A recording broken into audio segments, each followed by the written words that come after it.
guardi, è un dolore atroce.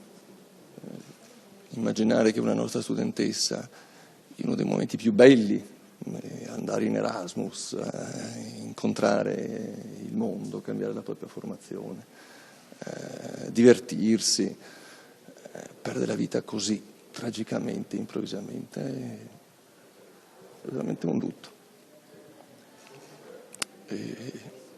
L'università è commossa. Si stringe, adesso chiederò al prefetto di poter abbassare le bandiere e faremo un minuto di silenzio domani in tutte le aule. Ma so che è venuta a Padova per fare la magistrale. Lei è carnica ed è venuta a fare una magistrale in filologia moderna.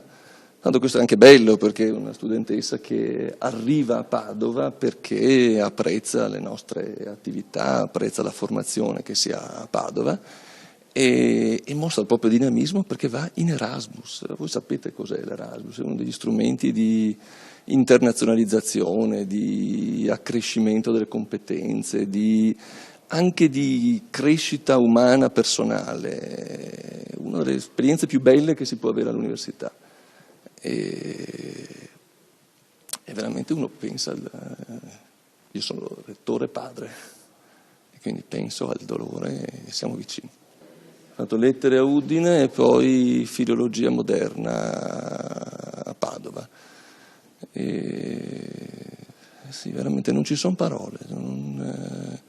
Riuscire a immaginare un evento di questo genere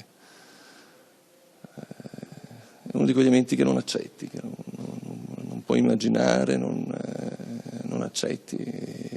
Ovviamente il dolore noi lo sentiamo particolarmente forte per la nostra studentessa, ma non dimentichiamoci che c'erano 14 altre studentesse, più della metà delle quali nostre connazionali, che hanno perso la vita in una tragica fatalità. Veramente è difficile farsene una ragione.